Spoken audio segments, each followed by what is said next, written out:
ജനതാൽപര്യങ്ങൾ നശിപ്പിക്കാൻ ഇറങ്ങി പുറപ്പെട്ട നശീകരണ വാസനയുള്ള ഒരു പാർട്ടിയാണ് UDF കോൺഗ്രസ്. എങ്ങനെ മാറി വന്നു? കോൺഗ്രസ് ഭരിച്ചിട്ടാണോ?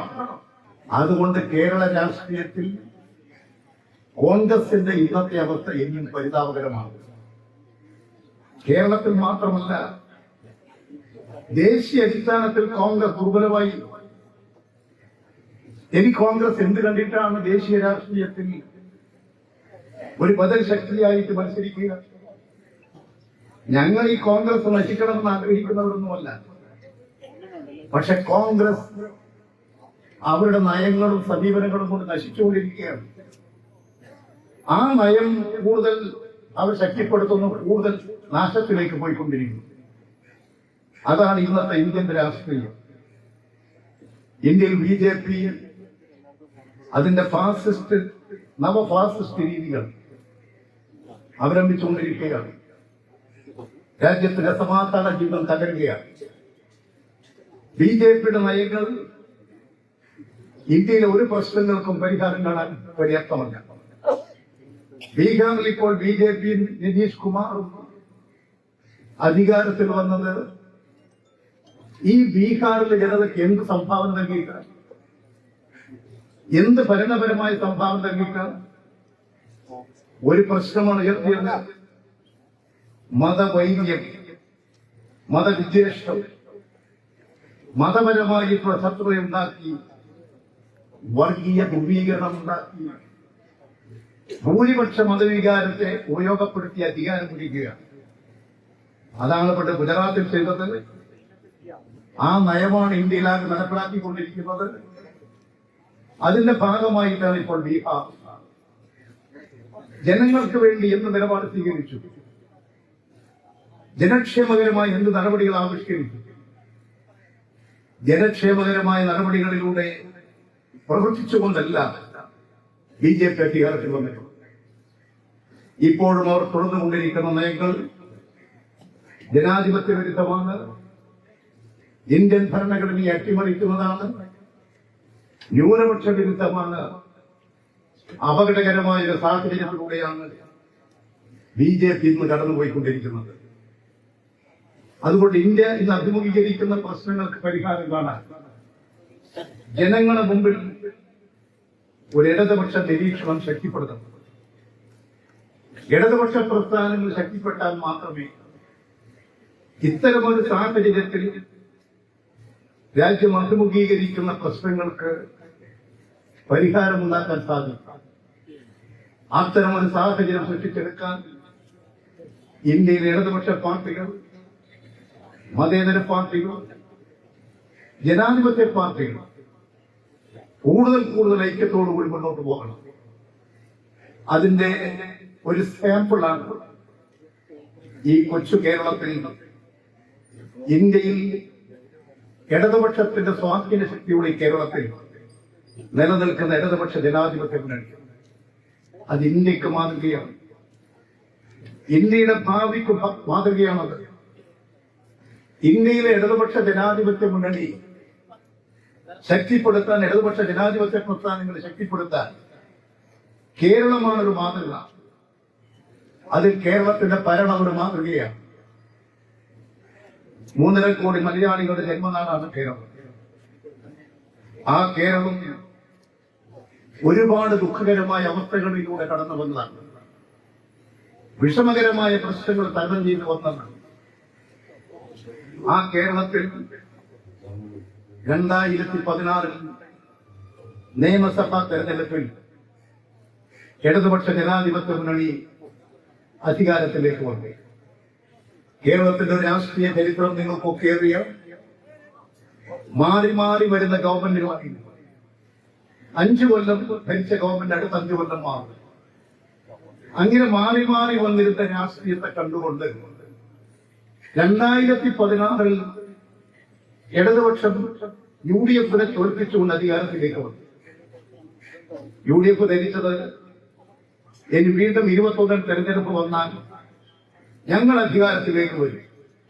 അതല്ല കേരള രാഷ്ട്രീയം. 5 വർഷക്കാലം 2016 മുതൽ 21 വരെ കേരളത്തിൽ അധികാരത്തിലുണ്ടായി ഇടതുപക്ഷ മുന്നണി. ഈ കേരളത്തിലെ ജനങ്ങളുടെ പ്രശ്നങ്ങൾ പരിഹാരം കാണാൻ ഒട്ടനവധി ഫലപ്രദമായ നടപടികൾ സ്വീകരിച്ചു. ഇന്ന് നമ്മുടെ കേരളം ഒരുപാട് വളർന്ന് വികസിച്ചിട്ടുണ്ട്. ഈ ശ്രീകണ്ഠാപുരം വളർന്ന് വികസിക്കാത്തതിന്റെ കാരണം ഇവിടുത്തെ മുനിസിപ്പൽ ഭരണം തന്നെയാണ്. കേരളം ആകെ എടുത്താൽ ഒരു വികസനത്തിലാണ്, അഭിവൃദ്ധിയിലാണ്. നിങ്ങൾ നോക്ക്, നമ്മുടെ മലയോര ഹൈവേ, തീരദേശ ഹൈവേ, എല്ലാ വിദ്യാലയങ്ങളും സ്കൂളുകളും കോളേജുകളും. നിങ്ങളൊക്കെ പഠിച്ചിരുന്ന കാലത്ത് ലോവർ പ്രൈമറി, അപ്പർ പ്രൈമറി സ്കൂളുകളാണോ ഇന്നത്തെ സ്കൂളുകൾ? എത്ര മാറ്റം വന്നിരിക്കുന്നു. അവിടുത്തെ കുട്ടികൾ നിങ്ങൾ പഠിച്ചിരുന്ന കാലത്ത് ഇതുപോലെയാണ്. ഇന്ന് കേരളത്തിലെ മുഴുവൻ കുട്ടികളും സ്കൂളുകളിലേക്ക് പോവുകയുണ്ട്. കുട്ടികൾ പഠിച്ചു മിടുക്കരെ വളർന്നു വരികയുണ്ട്. നമ്മുടെ കുഞ്ഞുങ്ങൾ അതിവേഗത്തിൽ പഠിച്ചു വളരുന്നു. ആ പഠിച്ചു വളരാനുള്ള സാഹചര്യം 16 അധികാരത്തിൽ വന്ന ഗവൺമെന്റ് കൂടുതൽ ശക്തിപ്പെടുത്തി. ആ ഗവൺമെന്റിന്റെ ജനക്ഷേമകരമായ പ്രവർത്തനങ്ങൾ വീണ്ടും ആ മുന്നണിക്ക് കേരള ജനത അധികാരത്തിലേക്ക് വരാൻ, വീണ്ടും ഭരണം ഏൽപ്പിക്കാൻ കേരള ജനത മുന്നോട്ട് വന്നു. ഭരണപരമായ നിർണായകമായ പ്രവർത്തനങ്ങൾ, കേരളത്തിന്റെ സമഗ്രമായ വികസനം ആ മാറ്റത്തിന് അടിസ്ഥാനമാണ്. 21-ൽ 16-നേക്കാൾ 92-ൽ നിന്ന് 99 സീറ്റ് നേടി ഇടതുപക്ഷ ജനാധിപത്യ മുന്നണിയുടെ രണ്ടാം പിണറായി ഗവൺമെന്റ് അധികാരത്തിലേക്ക് വന്നു. ഇനിയിപ്പോൾ നിങ്ങളുടെ തദ്ദേശ സ്വയംഭരണ സ്ഥാപനങ്ങളിലേക്കുള്ള തെരഞ്ഞെടുപ്പ് നടത്തി കഴിഞ്ഞാൽ 26-ൽ കേരളത്തിൽ വീണ്ടും ഒരു ഇടതുപക്ഷ ജനാധിപത്യ മുന്നണിയുടെ മുന്നേറ്റമുണ്ടാകും. 25 കഴിഞ്ഞ് 26-ൽ തെരഞ്ഞെടുപ്പ് വന്നാൽ ഇടതുപക്ഷ ജനാധിപത്യ മുന്നണിയുടെ മൂന്നാം ഭരണമായിരിക്കും. കോൺഗ്രസ് ഉണ്ടാകില്ല. ദേശീയ അടിസ്ഥാനത്തിൽ കോൺഗ്രസ് വളരാൻ വേണ്ടി പോവുകയാണ്. ദേശീയ അടിസ്ഥാനത്തിൽ മാത്രമല്ല, കേരളത്തിൽ എത്ര കോൺഗ്രസ് ഗ്രൂപ്പുകളാണ്? ശശി തരൂർ ഇപ്പോൾ കോൺഗ്രസിനോടൊപ്പം ഉണ്ടോ? അതിന്റെ നേതൃനിരയിലുണ്ടോ? ഓരോ നേതാക്കൾക്കും ഓരോ പാർട്ടിയല്ലേ. ഒരു നിലപാട് സ്വീകരിക്കാൻ ആ പാർട്ടിക്ക് കരുത്തുണ്ടോ? എല്ലാ സ്ഥലങ്ങളിലും നിരവധി ഗ്രൂപ്പുകളാണ്. അതിന്റെ അടിസ്ഥാനം ജനതാൽപര്യങ്ങളിൽ നിന്ന് മാറി വ്യക്തി താൽപര്യങ്ങളിലേക്ക് ആ കോൺഗ്രസ് പാർട്ടി നീങ്ങി. അതിന്റെ ഫലമായിട്ടാണ് ഇന്ന് കോൺഗ്രസ് ദുർബലപ്പെട്ടുകൊണ്ടിരിക്കുന്നത്. കോൺഗ്രസിന്റെ നയങ്ങളും പരിപാടികളും പരാജയപ്പെട്ടുകൊണ്ടിരിക്കുന്നു. ഇന്ത്യൻ ദേശീയ രാഷ്ട്രീയത്തെ നയിക്കാൻ പണ്ഡിറ്റ് ജവഹർലാൽ നെഹ്റുവും ശ്രീമതി ഇന്ദിരാഗാന്ധിയും രാജീവ് ഗാന്ധിയും ഒക്കെ നയിച്ചതുപോലെ നയിക്കാനൊരു നേതൃത്വമുണ്ടോ? കോൺഗ്രസിന്റെ നേതൃത്വത്തിൽ നിങ്ങൾ നോക്കി, എത്ര പരിഹാസമാണ്, എത്രമാത്രം പരിഹാസമാണ് കോൺഗ്രസിന്റെ ദേശീയ നേതൃത്വം. അവർ എന്ത് ഇന്ത്യയെ നയിക്കാൻ പോകുന്നു? 29 സംസ്ഥാനങ്ങളാണ്, വ്യത്യസ്തങ്ങളായ പ്രശ്നങ്ങളാണ്. ഇതിനെ നയിക്കാനുള്ള രാഷ്ട്രീയമായ കരുത്തോ അനുഭവങ്ങളോ ഒന്നുമില്ലാതെ കോൺഗ്രസ് ഒരാൾക്കൂട്ടമായും ഗ്രൂപ്പുകളായും ശിഥിലമായി കൊണ്ടിരിക്കുന്ന കോൺഗ്രസ് ഇനിയും തകരും. കേരളത്തിൽ ഇടതുപക്ഷ ജനാധിപത്യങ്ങളുടെ കൂടുതൽ കരുത്ത് നേടും. ആ കരുത്ത് നേടുന്നത് ജനക്ഷേമകരമായ പ്രവർത്തനങ്ങളിലൂടെയാണ്.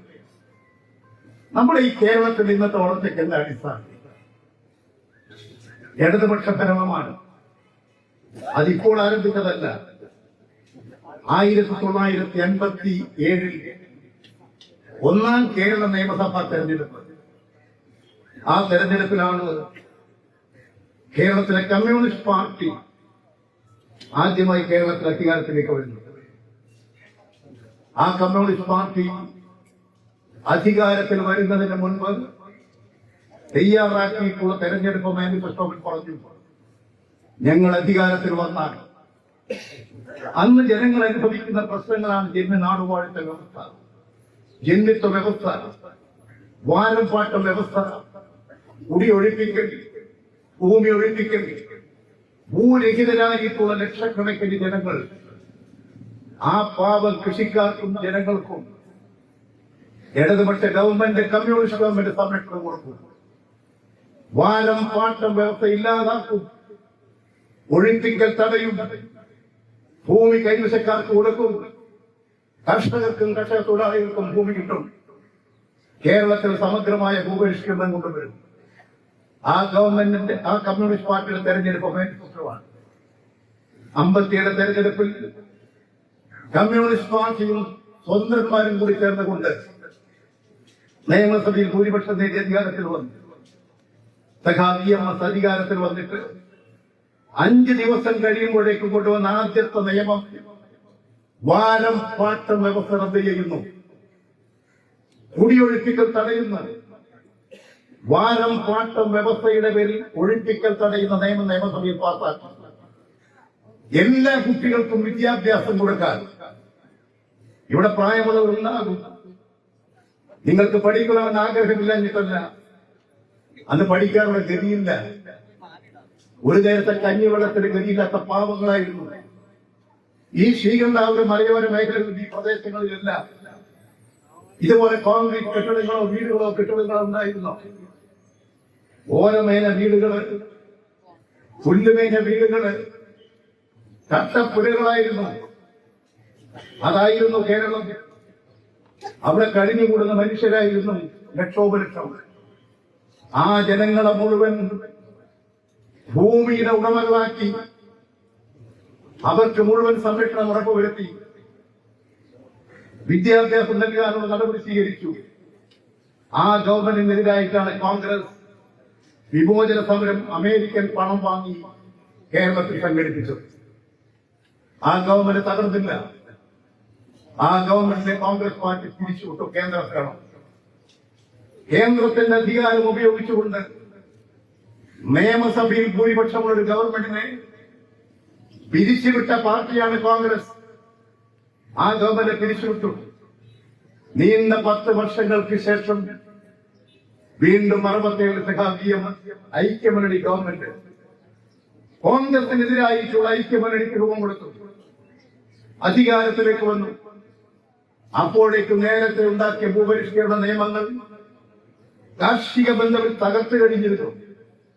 വീണ്ടും EMS ഗവൺമെന്റ് ഭൂപരിഷ്കരണ ഭേദഗതി നിയമം നിയമസഭയിൽ പാസാക്കി മാത്രമല്ല, ആ നിയമം പാസാക്കിയാൽ കോടതിയിൽ അതിനെ ചോദ്യം ചെയ്യാനുള്ള സാധ്യതയുണ്ട്.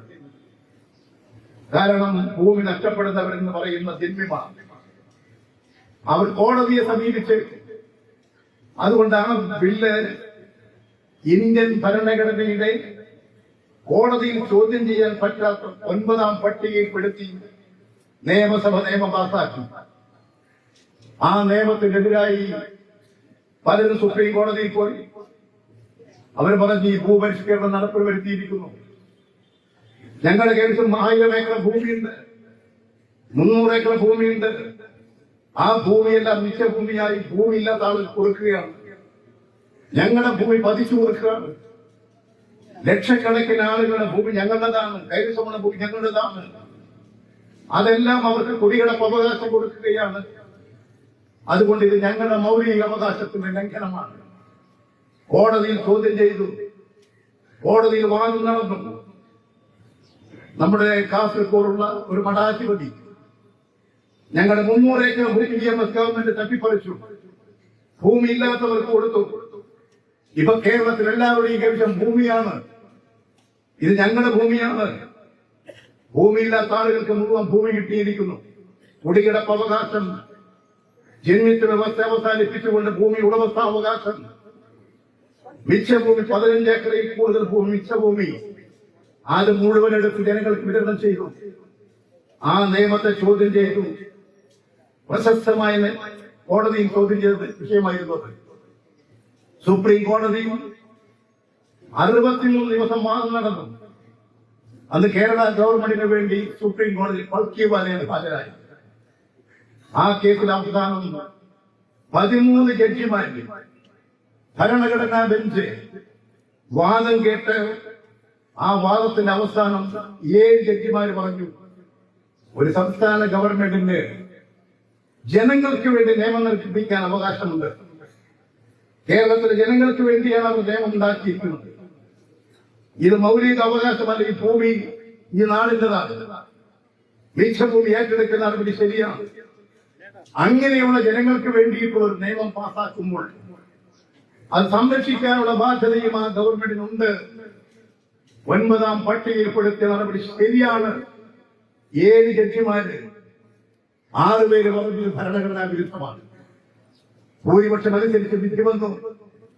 ആ വിധി വന്നതുകൊണ്ടാണ് അന്ന് കമ്മ്യൂണിസ്റ്റ് ഐക്യമുന്നണി ഗവൺമെന്റ് ആയിരുന്നു എന്നതുകൊണ്ടാണ് ഇന്ന് നിങ്ങൾക്ക് ഈ റോഡ്, ഈ കെട്ടിടങ്ങൾ, പൊതുസ്ഥാപനങ്ങൾ, റെയിലുകളും പാലങ്ങളും സ്കൂളുകളും കോളേജുകളും എല്ലാം സ്ഥാപിക്കാൻ നടപ്പിൽ വരുത്താൻ സാധിച്ചത്. അങ്ങനെയാണ് നിങ്ങളുടെ കൈവശമുള്ള ഭൂമി നിങ്ങളുടേതായത്, നമ്മുടെ ഭൂമി നമ്മുടേതായത്, മണ്ണിൽ പണിയെടുക്കുന്ന കൃഷിക്കാരൻ ഭൂമിയുടെ ഉടമകളായത്. ആ ഗവൺമെന്റ് വന്നില്ലായിരുന്നെങ്കിലും ഈ നിയമം പാസ്സാക്കുമായിരുന്നോ? ഇടതുപക്ഷത്തിന്റെ ദീർഘകാലത്തെ പ്രോസസ്സാണ്. 1967 തുടങ്ങി. ഇപ്പോൾ അതിന്റെ ഒരു തുടർച്ച എന്നുള്ള നിലയിൽ ഇന്ന് ഇടതുപക്ഷ ഗവൺമെന്റ് അധികാരത്തിൽ വന്നപ്പോൾ കേരളത്തിൽ ഒരു പുതിയ കേരളമാക്കണം. അന്ന് തുടങ്ങി വെച്ച പ്രോസസ്സാണ്, നടപടികളാണ്. അതിന്റെ തുടർച്ച എന്നുള്ള നിലയിൽ അന്നത്തെ കാലഘട്ടം മാറി. ഇന്ന് പുതിയ സാഹചര്യങ്ങളാണ്. ഈ പുതിയ സാഹചര്യത്തിനനുസരിച്ച് കേരളത്തെ ഉയർത്തണം. അതിനുള്ള നിയമങ്ങളും നിയമനിർമ്മാണങ്ങളുമാണ് നടത്തിക്കൊണ്ടിരിക്കുന്നത്.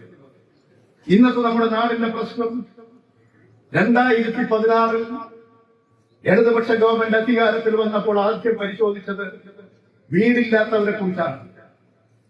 നിങ്ങൾക്ക് ഒരുപക്ഷെ പ്രായമുള്ളവർക്ക് വർഷങ്ങൾക്ക് മുമ്പ് നോക്കിയാൽ തളിപ്പറമ്പിലും കണ്ണൂരിലും റെയിൽവേ സ്റ്റേഷനിലും ബസ് സ്റ്റാൻഡുകളിൽ, കോഴിക്കോടും ഒക്കെ ബസ് സ്റ്റാൻഡുകളിൽ എത്രയോ കുടുംബങ്ങൾ ബസ് സ്റ്റാൻഡിൽ കഴിഞ്ഞുകൂടുന്ന കുടുംബങ്ങളുണ്ട്. ടെന്റ് കെട്ടി ബസ് സ്റ്റാൻഡിൽ കടയടച്ചാൽ ആ കടയടച്ചു കഴിഞ്ഞ് കടക്കാരൻ പോയി കഴിഞ്ഞാൽ അതിന്റെ കടയുടെ വരാന്ത ഒരു ചാക്ക് കൊണ്ട് മറച്ചിട്ട് കുടുംബങ്ങളായി കഴിഞ്ഞുകൂടുന്ന റോഡിൽ വെച്ചാണ് ആഹാരം പാകം ചെയ്യുക. എത്രയോ കുടുംബങ്ങൾ റെയിൽവേ സ്റ്റേഷനിൽ ഉണ്ടായിരുന്നു, ബസ് സ്റ്റാൻഡിൽ ഉണ്ടായിരുന്നു, തെരുവുകളിൽ ഉണ്ടായിരുന്നു, പട്ടണങ്ങളിൽ ഉണ്ടായിരുന്നു. ഇന്ന് നിങ്ങൾ നോക്കൂ, ഏതെങ്കിലും ഒരു മലയാളി ഏതെങ്കിലും ഒരു റെയിൽവേ സ്റ്റേഷനിൽ കിടക്കുന്നുണ്ടോ? ഏതെങ്കിലും ഒരു ബസ് സ്റ്റാൻഡിലുണ്ടോ? ഏതെങ്കിലും പട്ടണത്തിന്റെ തെരുവിലുണ്ടോ? ചിലപ്പോൾ നിങ്ങൾ പോയി നോക്കുമ്പോഴത്തേക്ക് കണ്ടേക്കാം. ഇന്ന് സൂക്ഷ്മമായി പരിശോധിച്ചാൽ അതിഥി തൊഴിലാളികളായിരിക്കും. ഒരു മലയാളി ഇന്ന് തെരുവിൽ കിടക്കുന്നില്ല. എന്തുകൊണ്ടാണ്? ഇടതുപക്ഷം അധികാരത്തിൽ വന്നു. ഇവിടുത്തെ ജനങ്ങളുടെ ജീവൻ പ്രശ്നം, ഒരു പ്രധാനപ്പെട്ട പ്രശ്നം, വീടില്ല, താമസിക്കാൻ ഇടമില്ല. 5.25 ലക്ഷം ആളുകൾക്ക് വീടില്ല. ഗവൺമെന്റ് ആദ്യം തീരുമാനിച്ചത് ലൈഫ് പദ്ധതി. ഭവനമില്ലാത്തവർക്ക് മുഴുവൻ ഭവനം. ഇപ്പോൾ ഏതാണ്ട് 4,74,000 വീട് കൊടുത്തു കഴിഞ്ഞു. ആദ്യത്തെ കണക്കനുസരിച്ചിട്ടുള്ള 5.25 ലക്ഷം 2-3 മാസത്തിനുള്ളിൽ പൂർത്തിയാകും. അത് കഴിഞ്ഞാലും ചില കുടുംബങ്ങൾക്കും ഒഴിഞ്ഞുപോയതായും അതുപോലെ തന്നെ ചില കുടുംബങ്ങൾ രണ്ടായതായും ഒക്കെ പിന്നീട് കണക്ക് വന്നേക്കാം. കേരളത്തിലെ മുഴുവൻ കുടുംബങ്ങൾക്കും വീട്, കിടന്നുറങ്ങാൻ സ്വന്തമായൊരു വീട് ഒരു മനുഷ്യന്റെ ജീവിതത്തിൽ ആഗ്രഹമാണ്. ആര് നടപ്പിലാക്കി? ഈ ഗവൺമെന്റ് വന്നില്ലായിരുന്നെങ്കിൽ ഇന്നും തെരുവിൽ കിടക്കുന്നുണ്ടാകും. ഇടതുപക്ഷം അധികാരത്തിൽ വന്നില്ലായിരുന്നുവെങ്കിൽ എത്ര ദുഃഖകരമായിരിക്കുമായിരുന്നു നാടിന്റെ അവസ്ഥ. എല്ലാവർക്കും വീട്. രണ്ടാമത്തെ നമ്മുടെ ഇന്നത്തെ ഒരു പ്രധാന പ്രശ്നം തൊഴിലാണ്. ഇടതുപക്ഷം നിരീക്ഷിക്കുന്നത് തൊഴിൽ രഹിതരില്ലാത്തൊരു കേരളമാണ്. മുഴുവൻ ആളുകൾക്കും തൊഴിൽ, അതാ ലക്ഷ്യം. അതിനാണ് നീങ്ങിക്കൊണ്ടിരിക്കുന്നത്. ഇപ്പൊ നമ്മുടെ മട്ടന്നൂർ എയർപോർട്ട് വന്നു. മട്ടന്നൂർ എയർപോർട്ടിന് ചുറ്റുമായി 5000 ഏക്കർ ഭൂമി, ഏറ്റവും കൂടുതൽ ഹൈറ്റ് ഹബ്ബ്, ലക്ഷക്കണക്കിന് ആളുകൾക്ക് ജോലി ലഭിക്കാൻ കഴിയുന്ന ഒരു കേന്ദ്രമാക്കി മാറ്റാൻ. നിങ്ങൾ തിരുവനന്തപുരത്തൊക്കെ പോയിട്ടുണ്ടാകും. നിങ്ങൾ തിരുവനന്തപുരത്തെ കടക്കുമ്പോൾ തന്നെ കടക്കൂട്ടത്തെ കാണാം. വലിയ കെട്ടിടങ്ങളും ഫാക്ടറികളുമായി നിറഞ്ഞു കിടക്കുന്ന പ്രദേശങ്ങൾ. വർഷങ്ങൾക്ക് മുൻപ് ചതുപ്പ് നിലമായി. ഇന്ന് മുഴുവൻ പട്ടണങ്ങൾ ഉയർന്നു വന്നു. കെട്ടിടങ്ങളായി, IT സ്ഥാപനങ്ങളായി, നായനാർ ഗവൺമെന്റ് തുടങ്ങി വെച്ചതാണ്. ഇന്ന് IT മേഖലയിൽ വലിയ തൊഴിൽ സാധ്യതയുണ്ട്. വിമാനത്താവളം അതിലൊരു പ്രധാന ഘടകമാണ്. ഇതാ നമ്മുടെ മട്ടന്നൂർ, നമ്മുടെ എയർപോർട്ടിന് ചുറ്റുമായി 5000 ഏക്കർ ഭൂമി ഏറ്റെടുത്തുകൊണ്ട് IT രംഗത്ത് തൊഴിൽ സാധ്യത സൃഷ്ടിച്ചെടുക്കാൻ ഫലപ്രദമായ നടപടികൾ സ്വീകരിക്കുക എന്ന് മാത്രമല്ല, ഇന്ന് ഉള്ള തൊഴിൽ മേഖലയിൽ എത്രമാത്രം ഇനി തൊഴിൽ വർദ്ധിപ്പിച്ചെടുക്കാൻ കഴിയും. വൈജ്ഞാനിക കേരളം, വിദ്യാസമ്പന്നന്മാരുടെ കേരളം, ആ കേരളത്തിൽ അതിന്റെ നടപടികൾ സ്വീകരിച്ചുകൊണ്ട് ഓരോ മേഖലയിലും, പൊതുമേഖലയിൽ, സ്വകാര്യ മേഖലയിൽ ഇന്ന് എത്ര തൊഴിലാളികളുണ്ട്, ഇനി അതെത്ര വികസിപ്പിക്കാൻ കഴിയും, വികസിപ്പിക്കാൻ എത്ര പേർക്ക് ജോലി കൊടുക്കാൻ കഴിയും. ഇങ്ങനെ കേരളത്തിലെ തൊഴിൽ രഹിതരായിട്ടുള്ള മുഴുവൻ ആളുകൾക്കും തൊഴിൽ കൊടുത്തുകൊണ്ട് കേരളത്തെ മാറ്റണം. അതിനാണ് ഞങ്ങൾ പ്രവർത്തിച്ചുകൊണ്ടിരിക്കുന്നത്. ഈ കേരളം തൊഴിൽ രഹിതമില്ലാത്തൊരു കേരളമാണ്. അതിന് തന്നെ ഉറപ്പാണ്. ഈ കേരളം ഇനിയും വളരണം. ഈ കേരളത്തിന്റെ സാമൂഹ്യ രംഗത്ത് ഈ നവംബർ മാസം 1-ാം തീയതി ഇടതുപക്ഷ ഗവൺമെന്റ് പ്രഖ്യാപിച്ചു, അതിദരിദ്രം ഇല്ലാത്തൊരു നാടാണ് കേരളം. ഒരു 10-64,000 ആളുകൾ കണക്കെടുത്തപ്പോൾ, 21 മുതൽ കണക്കെടുത്തപ്പോൾ ഈ അതിദരിദ്ര പട്ടികയിലുണ്ട്. ആ ഓരോ കുടുംബത്തെയും എങ്ങനെ അതിദരിദ്ര പട്ടികയിൽ നിന്ന് ഉയർത്താം? തൊഴിൽ കൊടുക്കണം, വീട് കൊടുക്കണം, ജോലി കൊടുക്കണം, ആരോഗ്യം സംരക്ഷിക്കണം.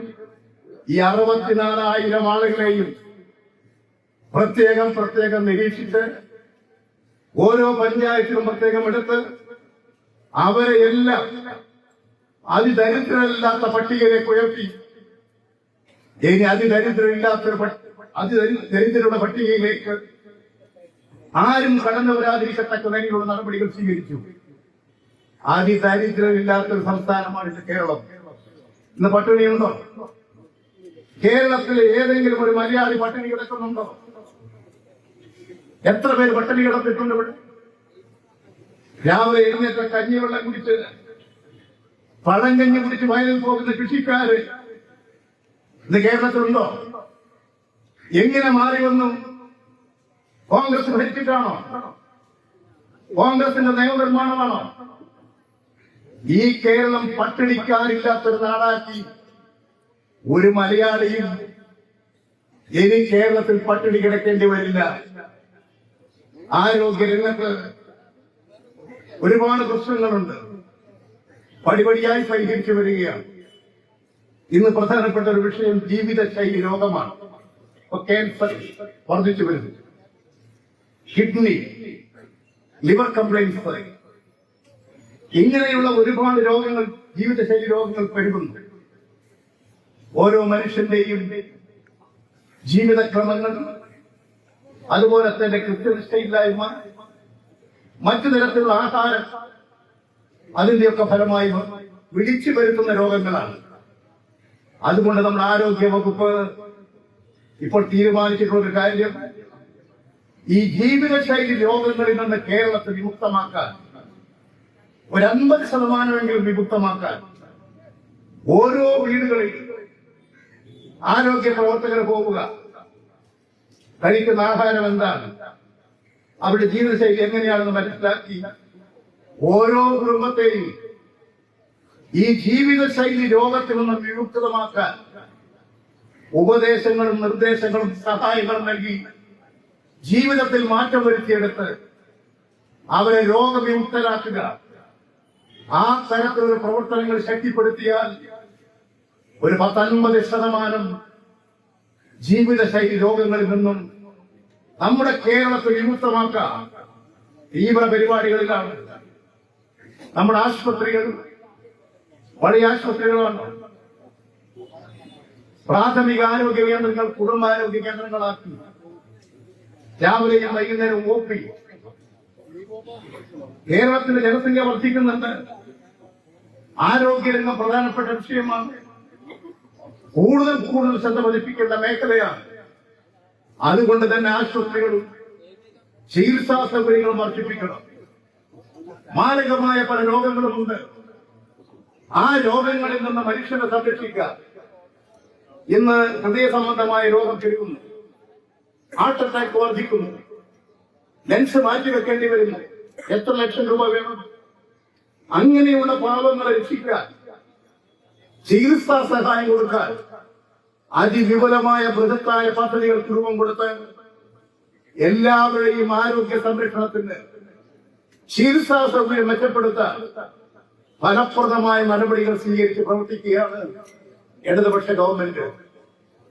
നിങ്ങളെല്ലാം മനസ്സിലാക്കിയിട്ടുള്ളതായിരിക്കും, നമ്മുടെ കേരളം സാമൂഹ്യക്ഷേമ രംഗത്ത് ഏറ്റവും പ്രശസ്തമായ പ്രവർത്തനം കാഴ്ചവെക്കുന്ന ഒരു സംസ്ഥാനമാണ്. 62 ലക്ഷം ആളുകൾക്ക് മാസം പ്രതി 1600 രൂപയായിരുന്നു സാമൂഹ്യക്ഷേമ പെൻഷൻ. ഇപ്പോൾ ഈ ഡിസംബർ മാസം മുതൽ 1200 1600 400 രൂപ കൂടി കൂട്ടി 2000 വർദ്ധിപ്പിച്ചു. 2000 രൂപ മാസം പ്രതി 62 ലക്ഷം ആളുകളെ കൈവശമെത്തും. പലരും ചോദിക്കുന്നത് എന്തിനാ ഇങ്ങനെ കൊടുക്കുന്നത്? ഇങ്ങനെ കൊടുക്കുന്നത് ജനങ്ങളുടെ വാങ്ങാനുള്ള ശക്തി വർദ്ധിപ്പിക്കണം, ക്രയശക്തി വർദ്ധിപ്പിക്കണം. അങ്ങനെ വാങ്ങാനുള്ള ശക്തി വർദ്ധിപ്പിച്ചാല് ഇവിടെയുള്ള കടകളെല്ലാം പ്രവർത്തിക്കൂ. നിങ്ങളെ കൈവശം പണമില്ലെങ്കിലോ ഇത് വറ്റി വരണ്ട് കിടക്കും. അപ്പൊ ചെയ്യേണ്ട കാര്യം ജനങ്ങളുടെ കൈവശം പണം ഉണ്ടാകണം. 62 ലക്ഷം ജനങ്ങളെ കൈവശം മാസം 2000, ഇത് എത്ര കോടിയാ? ഈ കേരളം മുഴുവൻ വിന്യസിക്കരുത്. ഈ കച്ചവടങ്ങളും കച്ചവട സ്ഥാപനങ്ങളും അതിന്റെ ഒരു ഭാഗമാണ്. 62 ലക്ഷം ആളുകൾക്ക് ഈ ആനുകൂല്യം കൊടുക്കുന്ന വേറെ ഏത് സംസ്ഥാനമുണ്ട്, ഏത് ഗവൺമെന്റ് ഉണ്ട്? ഇവിടെ 2000 നിർത്താനല്ല, ഇപ്പോൾ 2000 300 തുടങ്ങിയതാണ്. ഇപ്പോൾ 2000 രൂപ. ഇടതുപക്ഷ ഗവൺമെന്റ് ഇത് മാത്രമല്ല, നമ്മുടെ സ്ത്രീകളിൽ കുറെ ആളുകൾ ഈ സാമൂഹ്യക്ഷേമ പെൻഷനുണ്ടാകും. എന്നാൽ ഒരു പെൻഷൻ ലഭിക്കാത്ത കുറെ സ്ത്രീകളുണ്ട്. ഒരു 35-60 വയസ്സിനുള്ളിൽ അവർ വീടിനകത്ത് കഴിഞ്ഞു കൂടുകയാണ്, വരുമാനമില്ല. അങ്ങനെയുള്ള ആളുകളെ കണ്ടെത്തി അവർക്ക് ഏതാണ്ട് 30.14 ലക്ഷം പേരുണ്ട്. 30 ലക്ഷം പേര്. ആ 30 ലക്ഷം പേർക്കും മാസം പ്രതി 1000 രൂപ ഒരു പെൻഷനും ഇല്ലാത്തവരുടെ കൈവശങ്ങളിലേക്ക്. 62 ലക്ഷം ആളുകൾക്ക് സാമൂഹ്യക്ഷേമ പെൻഷൻ, 30 ലക്ഷം ആളുകൾക്ക് സ്ത്രീകൾക്ക് പെൻഷൻ. ഇതിനു പുറമെ ആകട്ടെ നമ്മുടെ വിദ്യാഭ്യാസ മേഖലകളിൽ, തൊഴിൽ മേഖലകളിലൊക്കെ ചെറുപ്പക്കാരുണ്ട്. ആ ചെറുപ്പക്കാര് തൊഴിൽ അന്വേഷകരാണ്, പഠിക്കുന്നുണ്ട്. PSCക്ക് ഫോറം വാങ്ങണം, ഇന്റർവ്യൂവിന് പോകണം. അവർക്ക് മറ്റു ചില കാര്യങ്ങളുണ്ട്. അവരുടെ കൈവശം പണമില്ല. പഠിച്ച് 25 വയസ്സ് 30 വയസ്സായി. അത്തരത്തിൽ തൊഴിൽ അന്വേഷകരായി തൊഴിൽ തേടി പോകുന്നവരെ സംരക്ഷിക്കാൻ ഇടതുപക്ഷ ഗവൺമെന്റ് 1000 രൂപ വീതം ഓരോ യുവതി യുവാക്കൾക്കും 25 വയസ്സ് കഴിഞ്ഞ് തൊഴിൽ അന്വേഷകരായി നടക്കുന്ന, തൊഴിലില്ലായ്മ വേതനം വാങ്ങാത്തവരായിട്ടുള്ളവർക്ക് മാസം പ്രതി 1000 രൂപ വീതം. എല്ലാ ആശാ വർക്കർമാരുടെ, ഹെൽപ്പർമാരുടെ എല്ലാ പെൻഷനും വർദ്ധിപ്പിച്ചില്ലേ? നമ്മുടെ പാചക തൊഴിലാളികൾക്ക് 50 ആണ്, 100 രൂപയെ വർദ്ധിപ്പിച്ചു. എല്ലാ പെൻഷനുകളും വർദ്ധിപ്പിച്ചു. എല്ലാ സാമൂഹിക പെൻഷനുകളും വർദ്ധിപ്പിച്ചു. കോടിക്കണക്കിന് രൂപ ജനങ്ങളുടെ കൈവശങ്ങളിലേക്ക്. അതിന്റെ ഭാഗം കേരളം വികസിക്കും. കേരളം വളരും. കേരളം അങ്ങനെ വളരണം. അതാണ് ഈ ഗവൺമെന്റ് ഉദ്ദേശിക്കുന്നത്. വില നിലവാരം പിടിച്ചു നിർത്തുന്നുണ്ട്. ഇടതുപക്ഷ ഗവൺമെന്റ് അധികാരത്തിൽ വരുമ്പോൾ പറഞ്ഞു, ഇന്ന് 8 സാധനങ്ങൾ അതിൽ ഇത്രയേ വില വാങ്ങാൻ പാടുള്ളൂ. ആ വിലക്ക് ഇന്നും ജനങ്ങളുടെ ആവശ്യ വസ്തുക്കൾ കൊടുക്കാതെ അതിൽ വരുന്ന നഷ്ടം ഗവൺമെന്റ് കൊടുക്കുകയാണ്. അങ്ങനെ വില നിലവാരം പിടിച്ചു നിർത്താനുള്ള ഫലപ്രദമായ നടപടികൾ. ഇന്ന് പവർ കട്ട് ഉണ്ടോ? ലോഡ് ഷെഡിംഗ് ഉണ്ടോ? കേരളത്തിന്റെ വൈദ്യുതി രംഗത്ത് ഒരു കഥയായിരുന്നില്ലേ? കുട്ടികൾക്ക് പഠിക്കാൻ കഴിഞ്ഞിരുന്നോ? പവർ കട്ടും ലോഡ് ഷെഡിംഗും ഇല്ലാതെ കേരളം മുഴുവൻ ആവശ്യത്തിനനുസരിച്ച് വൈദ്യുതി കൊടുക്കാൻ ഈ കേരളത്തെ പ്രാപ്തമാക്കിയില്ലേ? ഭരണപരമായ വളർച്ചയാണത്. നിങ്ങളിങ്ങനെ ഓരോ രംഗവും എടുത്ത് പരിശോധിച്ച് നോക്കൂ. ഓരോ രംഗത്തിന്റെയും സവിശേഷതയാണത്. ഈ കേരളത്തിന്റെ നാനാ മേഖലകളിൽ എത്രയാ റോഡുകൾ, ഉയർന്ന നിലവാരത്തിലുള്ള റോഡുകൾ, പാലങ്ങൾ, നാട് മുഴുവൻ രാജ്യത്തിന്റെ വികസന രംഗം ത്വരിതപ്പെടുത്തുകയില്ലേ? ഇപ്പോൾ നോക്കൂ നിങ്ങൾ, 65,000 കോടിയാണ്. ആ പദ്ധതി UDFന്റെ കാലത്ത് ഉപേക്ഷിച്ചതാണ്. കേന്ദ്ര ഗവൺമെന്റ് പറഞ്ഞു ആ പദ്ധതിയുടെ ഭാഗമായി റോഡ് പോകണമെങ്കിൽ ആ സ്ഥലം സംസ്ഥാന ഗവൺമെന്റ് ഏറ്റെടുത്ത് കേന്ദ്ര ഗവൺമെന്റ് കൊടുക്കണം. National highway of India NHAI അവരാണ് കേന്ദ്ര ഗവൺമെന്റിന്റെ സ്ഥാപനമാണത്. അവരാണ് നാഷണൽ ഹൈവേയുടെ അതോറിറ്റി. അതിനുവേണ്ട റോഡ് കൊണ്ടുവരാനുള്ള ഭൂമി സംസ്ഥാന ഗവൺമെന്റ് ഏറ്റെടുത്ത് കൊടുക്കണം. ഉമ്മൻചാണ്ടി ഗവൺമെന്റ് പറഞ്ഞു, കോൺഗ്രസ് ഗവൺമെന്റ് പറഞ്ഞു, അതൊന്നും ഞങ്ങൾക്ക് സാധിക്കില്ല, അവർ ഉപേക്ഷിച്ചു പോയി. 14 പിണറായി ഗവൺമെന്റ് അധികാരത്തിൽ വന്നു. കേരളത്തിന്റെ ഏറ്റവും പ്രധാനപ്പെട്ട പ്രശ്നമാണ് NH-66, മറ്റൊന്ന് ഗെയിൽ പൈപ്പ് ലൈൻ. ഈ 2 പദ്ധതികളും ഉപേക്ഷിച്ചു പോയതാണ്. ആ 2 പദ്ധതികളും പുനർജീവനം കൊടുത്തു. കേരളത്തിൽ കേന്ദ്രമന്ത്രിമാരുമായി ചർച്ച നടത്തി. കേന്ദ്രമന്ത്രിമാരുമായിട്ട് മുഖ്യമന്ത്രി തന്നെ ചർച്ച ചെയ്തിട്ട് പറഞ്ഞു, ഇത് കേരളത്തിന്റെ അടിയന്തര പ്രാധാന്യമുള്ള വിഷയമാണ്. അവരുമായി ചർച്ച ചെയ്ത അവസാനം ഭൂമി ഏറ്റെടുത്ത് കൊടുക്കാൻ കേരള ഗവൺമെന്റ് തയ്യാറായി. അതിന്റെ പണം കേരള ഗവൺമെന്റ് കൊടുത്തു. കേരള ഗവൺമെന്റ് ഭൂമി ഏറ്റെടുത്ത് കേന്ദ്ര ഗവൺമെന്റ് കൊടുത്തു. അവിടെയാണ് ഇപ്പൊ നാഷണൽ ഹൈവേയുടെ NH-66 ഇപ്പൊ പണി നടന്നുകൊണ്ടിരിക്കുകയാണ്. ആ NH-66ന് 65,000 കോടിയാണ് അതിന്റെ ഇൻവെസ്റ്റ്മെന്റ്. ആ പണം നമ്മുടെ കേരളം മുഴുവൻ സഞ്ചരിക്കുന്നുണ്ട്. ഇതാണ് ഈ കേരളത്തിന്റെ ഉണർവെന്ന് പറയുന്നത്. നിർമ്മാണ മേഖലയിൽ നമ്മൾ കൊടുക്കുന്ന പണം ഒരു ഡെഡ് മണിയല്ല, അത് ക്രിയേറ്റീവാണ്. ആ നയം അംഗീകരിച്ചുകൊണ്ട് പ്രവർത്തിക്കുന്നതാണ് ഇടതുപക്ഷം. അതിന്റെ ഭാഗമാണ് ഇത് കേരളത്തിൽ കാണുന്ന വികസനങ്ങളാകെ. ഇവിടെ നിർത്താനല്ല പോകുന്നത്. ഇനി നമുക്ക് ഒരുപാട് ആവശ്യങ്ങളുണ്ട്. വിദ്യാഭ്യാസ മേഖലയിൽ, ആരോഗ്യ മേഖലയിലൊക്കെ നമ്മൾ കാര്യങ്ങൾ നടപ്പിൽ വരുത്തിക്കൊണ്ടിരിക്കുന്നു. ഇനിയും ഒരുപാട് കാര്യങ്ങൾ നിർവഹിക്കാനുണ്ട്. അതിലെല്ലാമുള്ള നടപടികളാണ് ഈ ഗവൺമെന്റ് സ്വീകരിച്ചുകൊണ്ടിരിക്കുന്നത്. നമ്മുടെ കൃഷിക്കാര്, പ്രത്യേകിച്ച് മലയോര മേഖലകളിലുള്ള റബ്ബർ കൃഷിക്കാർ, ആ റബ്ബർ കൃഷിക്കാരുടെ ഏറ്റവും പ്രധാനപ്പെട്ട ഒരു ആവശ്യമാണ് റബ്ബറിന്റെ താങ്ങുവില സ്ഥിരം നിശ്ചയിച്ചു കൊടുക്കണം. കേരള ഗവൺമെന്റ് 1 കിലോ റബ്ബറിന് 200 രൂപ നിശ്ചയിക്കുകയും ആ വിലക്ക് പർച്ചേസ് ചെയ്യണം. റബ്ബറിന്റെ വില വർദ്ധിപ്പിച്ചു നിശ്ചയിച്ചുകൊണ്ട് കൃഷിക്കാരിൽ നിന്ന് റബ്ബർ വാങ്ങാനും അത് ടയർ കമ്പനികൾ കൊടുക്കാനുമുള്ള നടപടികൾ സ്വീകരിച്ചു. ഇതിന്റെ ഫലമായി കാർഷിക മേഖലയിൽ ഒരു ചെറിയ മാറ്റം നമുക്ക് ഉണ്ടാക്കാൻ സാധിക്കുന്നു.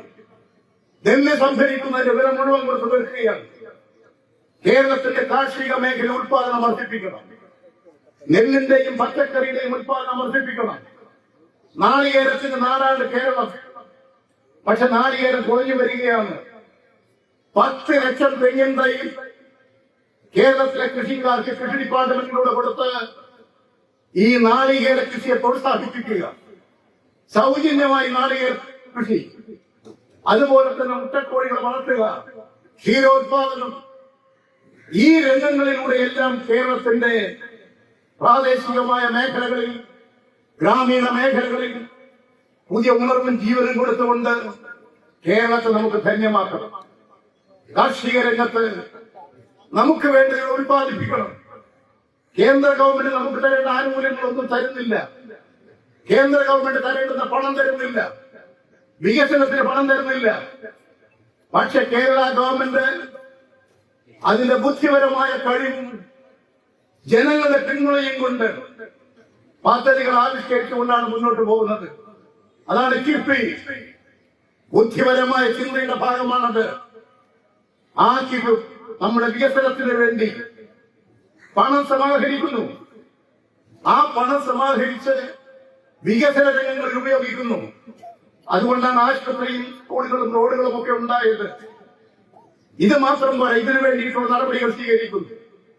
അതോടൊപ്പം തന്നെ നമ്മുടെ കിഫ്ബിയുടെ പണം ഉപയോഗിച്ചുകൊണ്ട് ഒട്ടനവധി പദ്ധതികൾ എല്ലാ രംഗങ്ങളിലും കേരളത്തിലൊരു പുരോഗതിയല്ലേ. സാമ്പത്തിക രംഗത്ത് നല്ല അച്ചടക്കം പാലിച്ചു, ദൂർച്ചെലവുകൾ ഒഴിവാക്കി, വികസനത്തിന് വേണ്ടിയിട്ടുള്ള പണം അതിനുവേണ്ടി ഉപയോഗിച്ചു, ഭരണപരമായ കാര്യങ്ങൾക്ക് വേണ്ട പണം അതിന് ഉപയോഗിച്ചു. ഈ നടപടികളെയൊക്കെ ഫലമായിട്ടാണ് കേരളം വളർന്നത്, കേരളം വികസിച്ചത്. ഇനി ഇവിടെ നിന്നാൽ പോരാ, ഇനി നമുക്ക് ഒരുപാട് പ്രശ്നങ്ങൾക്ക് പരിഹാരം കാണാനുണ്ട്.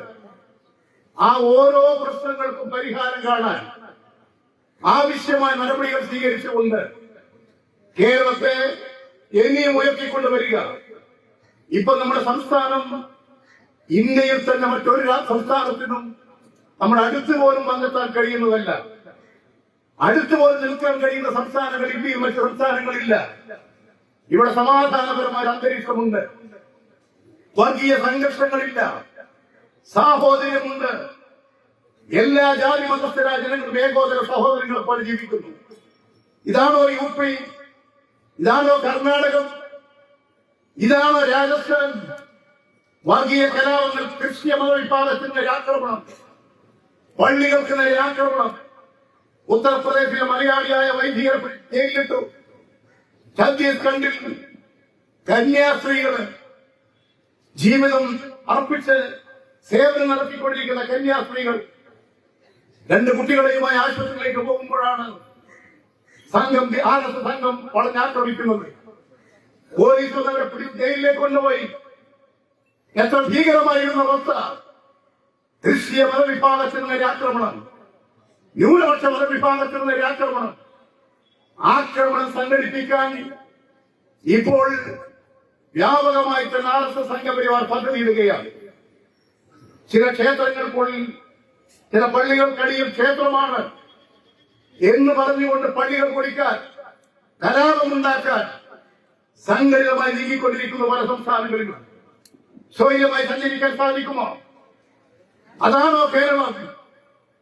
ഈ കേരളത്തിന്റെ ക്രമസമാധാനം മെച്ചപ്പെട്ടു. കുറ്റം ചെയ്ത കുറ്റവാളികൾ മണിക്കൂറുകൾക്കകം പിടിക്കാനും കോടതിയുടെ മുമ്പാകെ ഹാജരാക്കാനും സാധിക്കുന്നു. നിങ്ങൾ നോക്ക്, പ്രശസ്തമായിരുന്ന പാലത്തായി കേസ്. ഒരു മുസ്ലിം പെൺകുട്ടിയെ ഭീകരമായിട്ട് RSSകാരൻ അധ്യാപകൻ പീഡിപ്പിച്ചു. ഒരു പാവം 4ാം ക്ലാസ് 5ാം ക്ലാസ് പഠിക്കുന്ന കുട്ടി. ആ കേസ് കോടതിയിൽ വന്നു. ഇപ്പോൾ 2 ജീവപര്യന്തം ചുറ്റിച്ച RSSകാരനെ എത്രമാത്രം ഫലപ്രദമായിട്ടാണ് കൈകാര്യം ചെയ്യുന്നത്. അതുപോലെ തന്നെ എത്രയോ ബാങ്കിൽ കവർച്ച ചെയ്യുന്നു. മണിക്കൂറുകൾക്കകം സൈബർ സെൽ, പോലീസിന്റെ സൈബർ സെൽ ആക്ട് ചെയ്യുന്നു. കുറ്റവാളികളെ നിയമത്തിന്റെ മുന്നിൽ കൊണ്ടുവരുന്നു. എത്ര വേഗതയിൽ സുദീർഘമായ പോലീസ് നയം നടപ്പിലാക്കുകയാണ്. ഇതെല്ലാം കേരളത്തിന്റെ അഭിവൃദ്ധിയെ ലക്ഷ്യം വെച്ചുകൊണ്ട്, കേരളത്തിന്റെ പുരോഗതിക്ക് വേണ്ടിയിട്ടുള്ളതാണ്. ഇതൊന്നും കണ്ട് സഹിക്കാൻ UDFന് സാധിക്കുന്നില്ല. അവരാകട്ടെ അടിസ്ഥാനരഹിതമായ ആരോപണങ്ങൾ ഉന്നയിക്കുക, അതിന്റെ ഭാഗമായിട്ട് അക്രമങ്ങൾ സംഘടിപ്പിക്കുക. ഇവിടെ പ്രളയവും മഹാമാരിയും വന്നു. ആ മഹാമാരിയിൽ ജനങ്ങളെ ചേർത്ത് പിടിച്ചില്ലേ? കോവിഡ് വന്ന കാലഘട്ടത്തിൽ 2 വർഷക്കാലം സ്കൂളുകളും ഓഫീസുകളും എല്ലാം അടച്ചിട്ടു. പക്ഷെ സർക്കാർ ജീവനക്കാർക്ക് മുഴുവൻ ശമ്പളം കൊടുത്തു, അധ്യാപകർക്ക് മുഴുവൻ ശമ്പളം കൊടുത്തു, അവിടെ ആനുകൂല്യങ്ങളെല്ലാം കൊടുത്തു. ഒരു തൊഴിലാളിക്കും അവരുടെ കൂലി നഷ്ടപ്പെട്ടില്ല. ഒരു കുട്ടിക്കും അവരുടെ വിദ്യാഭ്യാസം നഷ്ടപ്പെട്ടില്ല. എല്ലാ കുട്ടികൾക്കും വീടുകളിൽ പഠിക്കാനുള്ള സജ്ജീകരണം ഒരുക്കി കൊടുത്തില്ലേ? 2 വർഷക്കാലം ഈ ഇടതുപക്ഷ ഗവൺമെന്റ് ആയതുകൊണ്ടല്ലേ അതിനെയെല്ലാം തകർക്കാനും പൊടിക്കാനുമല്ല UDF നടന്നത്. ഒരു ഘട്ടമെത്തിയപ്പോൾ കോവിഡ്, അതുപോലെ തന്നെ മഹാമാരിയോടൊപ്പം തന്നെ പ്രകൃതിക്ഷോഭം, സംസ്ഥാന ഗവൺമെന്റിന്റെ കൈവശം പണമില്ല. ഗവൺമെന്റ് സർക്കാർ ജീവനക്കാരോട് പറഞ്ഞു, നിങ്ങളുടെ എല്ലാ ആനുകൂല്യങ്ങളും ഈ ഗവൺമെന്റ് തരുന്നുണ്ട്, ഗവൺമെന്റ് കൈവശം പണമില്ല, അതുകൊണ്ട് നിങ്ങളൊരു കാര്യം ചെയ്യണം, 2 മാസത്തെ ശമ്പളം നിങ്ങൾ ചാലഞ്ചായി, സാലറി ചാലഞ്ച് നിങ്ങൾ കടമായി തരുന്ന ഗവൺമെന്റിന് 6 മാസം കൊണ്ട് നിങ്ങൾക്ക് തിരിച്ചു തരാം. എന്താ കോൺഗ്രസ് UDF ചെയ്തത്? അധ്യാപകരുടെയും NGOമാരുടെയും വീടുകളിൽ പത്രക്കാരെയും ചാനലുകാരെയും കൂട്ടിയിട്ട് പുറപ്പെട്ടു. ഒരു പൈസയും കൊടുക്കരുത്, പണം ദൂർത്തടിക്കാനാണ്. പണമില്ലാതെ വെള്ളപ്പൊക്കം, മാരകമായ രോഗങ്ങളെ കഷ്ടപ്പെടുന്ന സമൂഹം അവരുടെ ക്ഷേമത്തിന് വേണ്ടി നടപടികൾ സ്വീകരിച്ചപ്പോൾ അത് കൊടുക്കാൻ പാടില്ല എന്ന് പറഞ്ഞുകൊണ്ട് വീടുകളിൽ പോയി ക്യാമ്പയിൻ നടത്തി ഗവൺമെന്റിന്റെ സർക്കുലർ കത്തിച്ച പാർട്ടിയാണ് കോൺഗ്രസ്. ഈ കേരളത്തിന്റെ ഏത് വികസനത്തിനാണ് കോൺഗ്രസ് ഉണ്ടായിട്ടുള്ളത്? മലയാളികൾ കേരളീയർ ലോകത്തിലെ എല്ലാ രാജ്യങ്ങളിലും ഉണ്ട്. അവർക്ക് അവരുടെ പ്രശ്നങ്ങൾ കേരള ഗവൺമെന്റിന്റെ മുമ്പാകെ, ഇന്ത്യ ഗവൺമെന്റിന്റെ മുമ്പാകെ പറയാൻ വേദിയില്ല. അതുകൊണ്ട് ഇടതുപക്ഷ ഗവൺമെന്റ് അവർക്ക് വേണ്ടി ഒരു വേദി ഉണ്ടാക്കി. അതാണ് ലോക കേരള സഭ. ആ ലോക കേരള സഭയുടെ 1ാം സമ്മേളനം ചേർന്നു. ആ സമ്മേളനത്തിൽ ഷാർജ, അവിടെ നിന്നുള്ള മലയാളികൾ പറഞ്ഞു, നമ്മുടെ ധാരാളം മലയാളികൾ ഇവിടുത്തെ ജയിലിലുണ്ട്, പല വിസ കേസിലും മറ്റു പല കേസുകളിലും പെട്ട് ജയിലിൽ കിടക്കുകയാണ്. അവരുടെ മോചനം ഒരു പ്രധാനപ്പെട്ട വിഷയമാണ്. പലരും അവരുടെ വിദേശ രാജ്യങ്ങളിലുള്ള അനുഭവങ്ങൾ പങ്കുവച്ചു. കേരള ഗവൺമെന്റ് ഇടപെട്ടു. ഷാർജ ജയിലിലുണ്ടായിരുന്ന 72 പേരെ ആ ജയിലിൽ നിന്ന് മോചിപ്പിക്കാൻ ആ ലോക കേരള സഭയുടെ പ്രവർത്തനം കൊണ്ട് സാധിച്ചു. പല രാജ്യങ്ങളിലുള്ള ഗവൺമെന്റുകളും ഭരണാധികാരികളുമായി, ഇപ്പോൾ അറബ് രാജ്യങ്ങളിലുള്ള ഗവൺമെന്റുമായി കേരളീയരുടെ പ്രശ്നം പറയാനും ചർച്ച ചെയ്യാനും അതിലൊരു വേദി രൂപപ്പെടുത്തിയെടുത്തു. അതിനുവേണ്ടി വിദേശത്തുള്ള പല മലയാളികളെയും ഉപയോഗപ്പെടുത്താൻ കഴിയുന്നു. എത്ര വലിയ നേട്ടമാണ് കേരളത്തിലുണ്ടായത്! ആ ലോക കേരള സഭ പൊളിക്കാൻ നടന്നവരാ UDF. ആ ലോക കേരള സഭ വിളിച്ചു. പക്ഷെ ഒരു കാര്യമുണ്ടായിരുന്നു, മുസ്ലിം ലീഗിന്റെ AMCCക്കാരെ പറഞ്ഞ തെറ്റാണ്, അത്രയും നല്ലത്. ലോക കേരള സഭ വിളിച്ചിരിക്കാൻ പറഞ്ഞവരാണ്. നിങ്ങൾ നോക്കൂ, നമ്മുടെ അന്താരാഷ്ട്ര സീപോർട്ട് വിഴിഞ്ഞം, ഈ കേരളത്തിന്റെ വളർച്ചയിലെ ഏറ്റവും വലിയൊരു സമ്പത്തല്ലേ ഇത്? ആ സീപോർട്ട് ഉപയോഗിച്ചുകൊണ്ട് എത്ര വ്യാപാരം, കേരളത്തിന്റെ വലിയൊരു വികസന മേഖലയല്ലേ? ആ സീപോർട്ടിന്റെ ഉദ്ഘാടനം ബഹിഷ്കരിച്ച് വിഴിഞ്ഞം തുറമുഖത്തിനെതിരായി പ്രചാരങ്ങൾ നടത്തിക്കൊണ്ടിരിക്കുകയാണ്. ഇതെല്ലാം ആരെ സഹായിക്കാനാണ്? ഈ കേരളത്തിന്റെ എന്തെങ്കിലും ഒരു നിർമ്മാണ മേഖലയിലുണ്ടോ? ഏതെങ്കിലും ഒരു വികസന മേഖലയിൽ 3 പൈസയുടെ ഗുണമുണ്ടോ UDF-നെ കൊണ്ട്? എന്തെങ്കിലും ഒരു സഹായം ഈ നാടിന് വേണ്ടി ചെയ്തിട്ടുണ്ടോ? ഉപദ്രവമല്ലാതെ. ഇപ്പൊ അവർ കൈകൊണ്ട് നടക്കുന്നവരെ ശബരിമല സന്നിധാനം, ശബരിമലയിൽ ദൈവത്തെ കക്കാൻ ചിലർ പുറപ്പെട്ടു. ശബരിമല ശ്രീ അയ്യപ്പന് എന്തിനാ അത് തുടങ്ങിയത്? ഒരു മഹാസംഗമം നടത്തിയത് ഗവൺമെന്റ് ദേവസ്വം ബോർഡ്. ആ മഹാസംഗമം ലോകത്തിലെ എല്ലാ രാജ്യങ്ങളിലും ഇപ്പോൾ ഈ അയ്യപ്പ ഭക്തന്മാരുണ്ട്. അവരെല്ലാം ശബരിമലയിൽ വരുന്നുണ്ട്. ഇപ്പൊ മലയാളികൾ മാത്രമല്ല, വിദേശികളും വരുന്നുണ്ട്. ശബരിമല സന്നിധാനത്തിലേക്ക് വരുന്നവരിൽ നല്ലൊരു ഭാഗം തമിഴ്നാടും കർണാടകയും ആന്ധ്രയും തെലുങ്കാനയും വടക്കേന്ത്യയും ഒക്കെ ഉള്ളവരാണ്. ഇങ്ങനെ ലക്ഷക്കണക്കിന് ആളുകൾ വരികയാണ്. അങ്ങനെ വരുമ്പോൾ അവർക്ക് വേണ്ട സൗകര്യങ്ങളൊക്കെ ഒരുക്കി കൊടുക്കണം. ഇന്ത്യയിൽ നിന്ന് മാത്രമല്ല, സിലോണിൽ നിന്ന്, വിദേശ രാജ്യങ്ങളിൽ നിന്ന്, യൂറോപ്യൻ രാജ്യങ്ങളിൽ നിന്ന് പോലും ആളുകൾ വരികയാണ് അയ്യപ്പ സന്നിധാനത്തിലേക്ക്. അങ്ങനെ വരുമ്പോൾ അവർക്ക് വേണ്ട സൗകര്യം ഒരുക്കി കൊടുക്കാൻ, കൂടുതൽ പ്രശസ്തിയിലേക്ക് ഉയർത്തിക്കൊണ്ടുവരാൻ ഒരു അയ്യപ്പ സംഗമം ഗവൺമെന്റ് ദേവസ്വം ബോർഡ് നടത്താൻ തീരുമാനിച്ചു. ആ അയ്യപ്പ സംഗമം തകർക്കാൻ UDF-ഉം BJP-യും പുറപ്പെടില്ലേ? എന്തിനാ പുറപ്പെട്ടത്? ആ പുറപ്പെട്ടത് എങ്ങനെയെത്തിയത്? കോട്ടിയെ കൊണ്ട് ആ സംഗമത്തെ പൊളിക്കാൻ വേണ്ടി പ്രസ്താവന നടത്തിച്ചു. എവിടെ എത്തി? കോട്ടിയുടെ പ്രസ്താവന കിട്ടിയപ്പോ കേരള പോലീസ് ഇടപെട്ടു, കോടതി ഇടപെട്ടു, പിടിച്ചില്ലേ? കേരളത്തിലെ ഇടതുപക്ഷ ഗവൺമെന്റ് അല്ലായിരുന്നുവെങ്കിൽ ഈ കേസ് ഇത്രയും ഫലപ്രദമായി മുന്നോട്ട് കൊണ്ടുപോകാൻ കഴിയുമായിരുന്നോ? എന്തിനാ അയ്യപ്പ സംഗമത്തെ എതിർത്തത്? ആ ശബരിമല സന്നിധാനത്തിന്റെ പ്രശസ്തി വർദ്ധിപ്പിക്കാനാണ് ഗവൺമെന്റ് ശ്രമിച്ചത്. കോൺഗ്രസിന്റെ കഥയുടെ നിങ്ങൾ ആന്ധ്രയിൽ, തമിഴ്നാടിൽ, തെലങ്കാനയിൽ, കർണാടകത്തിൽ ഈ ശബരിമലക്കെതിരായിട്ട് വ്യാപകമായി സമരങ്ങൾ നടത്തി. ഇവിടുത്തെ ആളുകൾ വരുന്നത് നമ്മുടെ പത്തനംതിട്ട ജില്ല, അതുപോലെ തന്നെ കോട്ടയം, എറണാകുളം, ഇടുക്കി, ഈ ജില്ലകളിലൊക്കെ ഈ അയ്യപ്പ ദർശനത്തിന്റെ കാലഘട്ടങ്ങളിൽ ശബരിമല നട തുറക്കുന്ന അവസരത്തിൽ എത്ര ലക്ഷം ആളുകളാണ് വരുന്നത്? ഇന്ന് 70,000-ഓളം ആളുകളാണ് ഇന്ന് അവിടെ ശബരിമലയിലേക്ക് രജിസ്റ്റർ ചെയ്തിട്ടുള്ളത്. ലക്ഷക്കണക്കിന് ആളുകൾ വരികയില്ലേ? അവർ വരുമ്പോൾ വിമാന ടിക്കറ്റ്, ആഹാരം, താമസം, കാറ്, സാധനങ്ങൾ, ഇതൊക്കെ കൊണ്ട് നാട് മുഴുവൻ നിറങ്ങിയല്ലേ? എത്ര കോടി രൂപയുടെ വ്യാപാരമാണ് നടക്കുന്നത്? ഈ നാട് അഭിവൃദ്ധിപ്പെടുകയല്ലേ? കേരളമല്ലേ അഭിവൃദ്ധിപ്പെടുന്നത്? നമ്മുടെ തമിഴ്നാട്ടിൽ പല ക്ഷേത്രങ്ങളും കൊണ്ട് എങ്ങനെയാ പ്രശസ്തിയിലേക്ക് എത്തിയത്? വേളാങ്കണ്ണിയുണ്ട്, ലക്ഷക്കണക്കിന് ആളുകൾ വരുമ്പോൾ നാട് വളരുന്നു. ഇങ്ങനെയല്ലേ ഓരോ പ്രദേശവും വളർന്നു വന്നത്? പളനി എങ്ങനെയാ ഉയർന്നു വന്നത്? ഇങ്ങനെ ഓരോ ക്ഷേത്രങ്ങളുമായി ബന്ധപ്പെട്ടുകൊണ്ടുള്ള ഭക്തജന പ്രവാഹം, അതിലൂടെയുള്ള മാറ്റം എത്ര വലുതാണ്.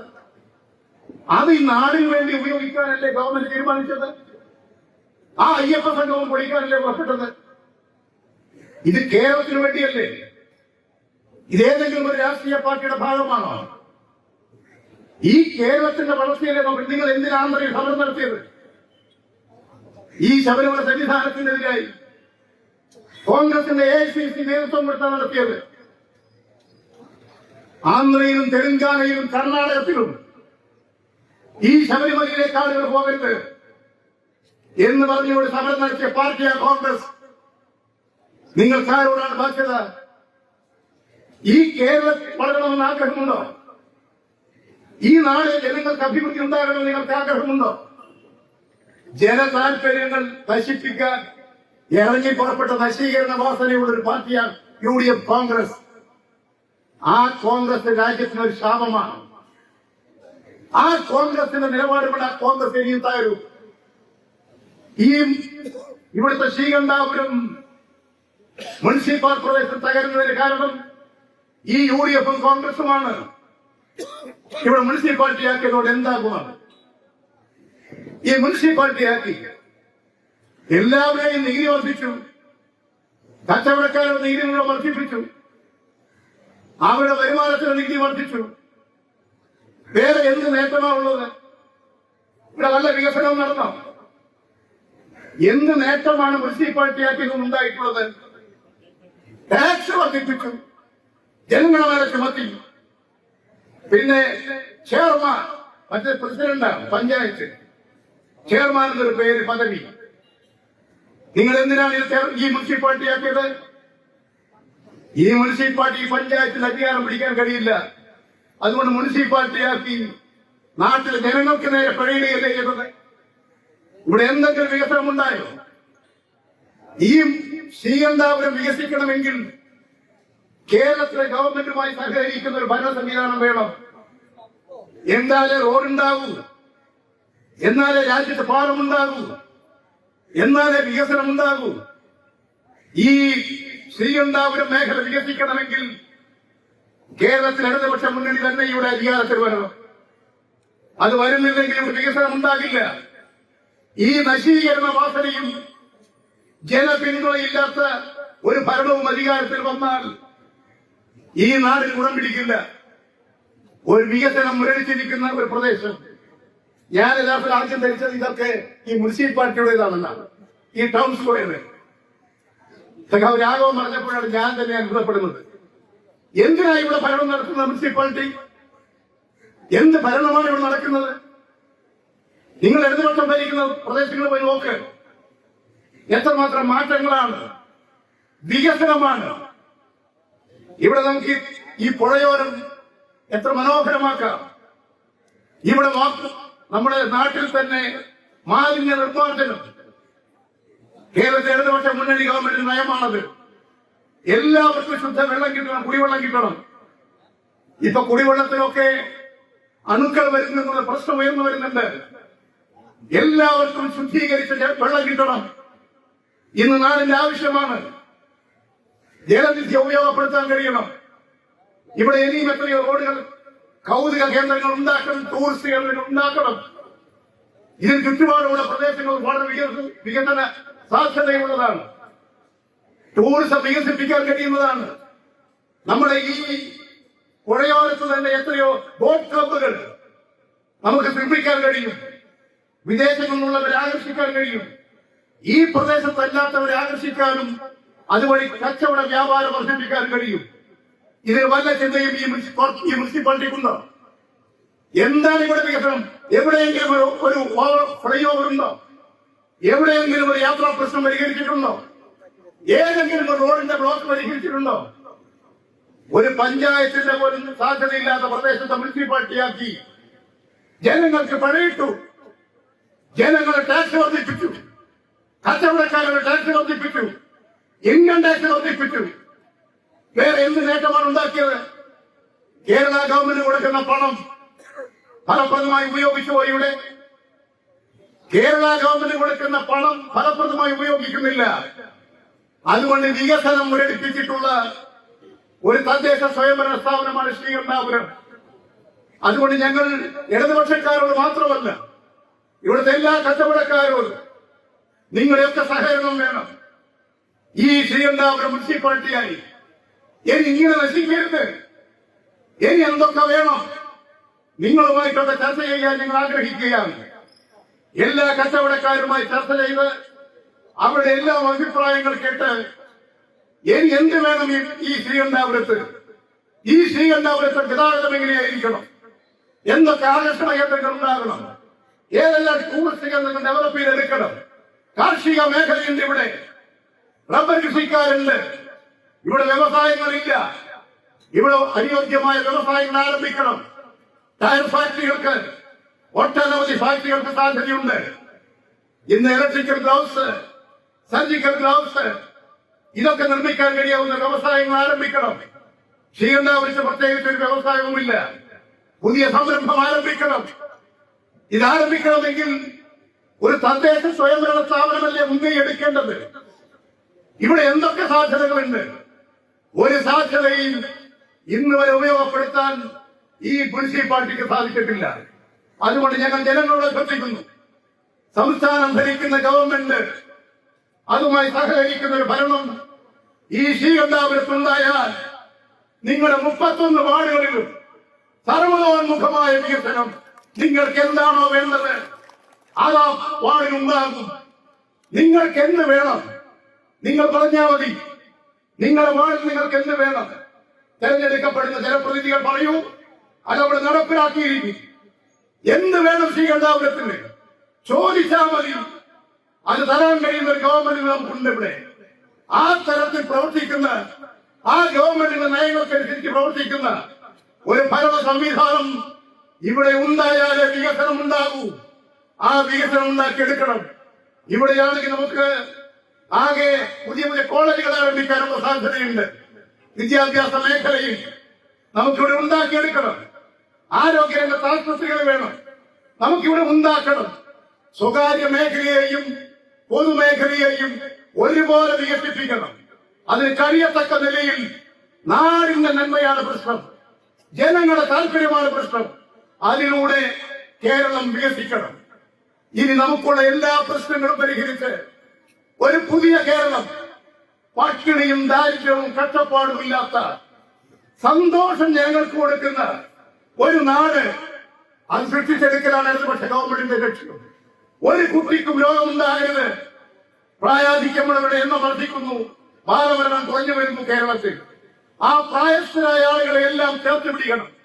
അവർക്ക് വേണ്ടി ഇപ്പോൾ വിശ്രമ കേന്ദ്രങ്ങളും ആരോഗ്യ സംരക്ഷണ കേന്ദ്രങ്ങളും നമുക്കിവിടെ ഉണ്ടാക്കണം. കുട്ടികളെ നമുക്ക് സംരക്ഷിച്ചെടുക്കണം, വിദ്യാഭ്യാസം മെച്ചപ്പെടുത്തണം.